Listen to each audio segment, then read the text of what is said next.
going to focus on hip rotation through axial rotations and controlled articular rotations, or CARs for short.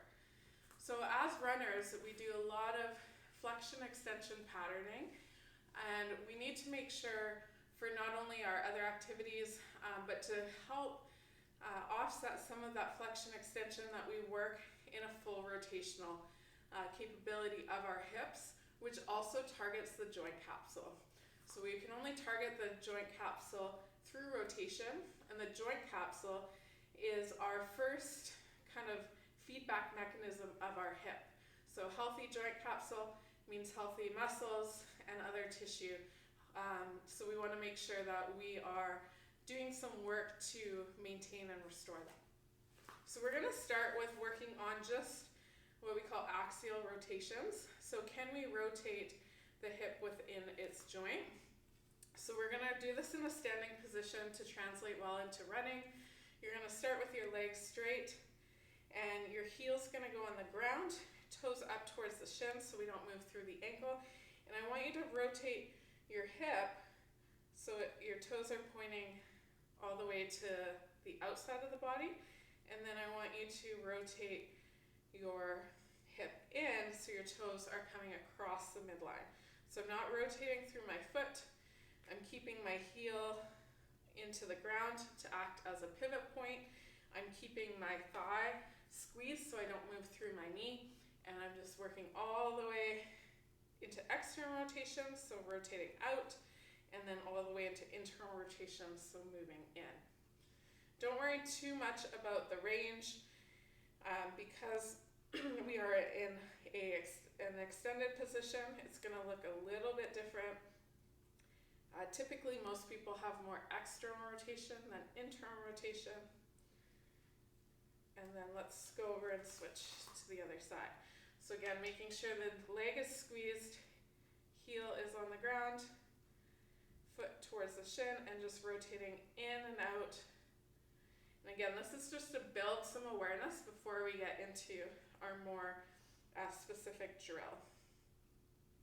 So again, a lot of us know that flexion extension from running, but can we rotate through our hips?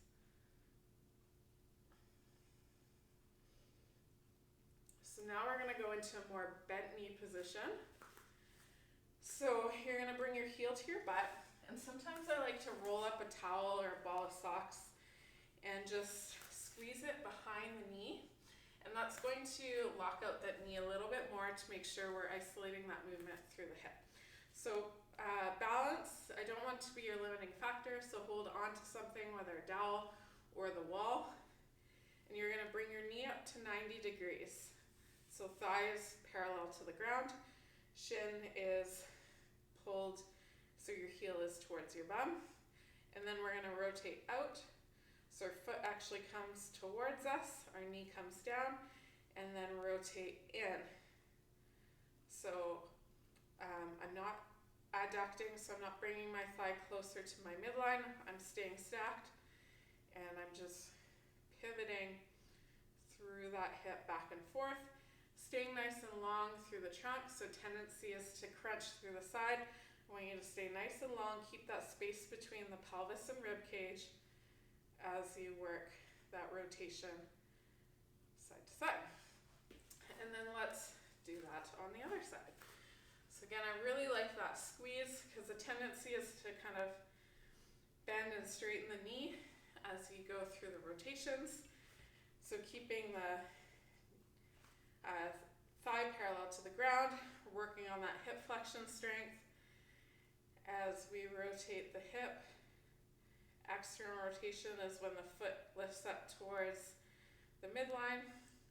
Internal rotation outside of the ankle is reaching away.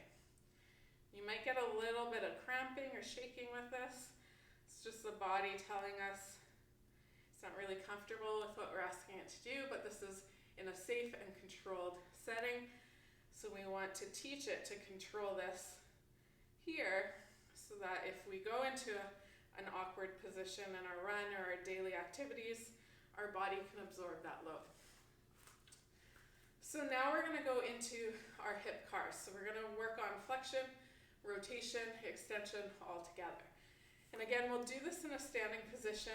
You can do it in multiple different positions, but standing is going to be the most relevant for running to work on that hip flexion against gravity. So we're going to squeeze that towel, bring your foot up towards the shin to lock out the ankle. Stay nice and tall on that stabilizing side, so a little double whammy here. You can work on that single leg control and balance, keeping those toes nice and spread, the hip wrapped around, and squeezing the towel. I'm going to drive my knee up towards my chest as far as I can, maintaining my rib over pelvis position. Then I'm going to rotate out to the side. Then from here, I'm going to do that internal rotation. So I'm going to lift that foot up towards the ceiling. Then I'm going to squeeze my glute, drive my heel back without leaning forward. So squeeze that bum into hip extension, and then come back down to the start. Then I'm going to reverse that. So I'm going to drive my heel back. I'm going to reach around almost like I'm lifting my knee over a hurdle, trying not to lean into my support, staying nice and tall, reaching around, lifting that knee up towards the chest, and back down. Let's go over to the other side. So same thing, squeezing that towel, and the more I squeeze, the more intense it's going to be. So maybe I only want to squeeze about 30% if I'm doing this as a first thing in the morning, or maybe a little bit more intense, 30 to 50% if I'm doing this as my warm-up before my run, or if I'm doing this as a standalone mobility drill, maybe I will increase that intensity a little bit higher so that I can really work on increasing that end range control. So, knee up towards the chest, out to the side, rotate in. So I'm externally rotating first, then I'm internally rotating. Squeeze that bum, drive that heel back. Make sure you're not leaning forward or extending. Keep those ribs stacked as you drive that heel back into extension and reverse. Reaching around. Good. Again, the more tension you create in your body, whether it's squeezing the towel or pushing into the broomstick, engaging that interabdominal pressure, the more intense it's going to be through the hip. But we want to make sure all of that movement is through the hip. So again, you can change that intensity depending on what your goal is. And you want to do about 3 to 5 reps in both directions on both sides.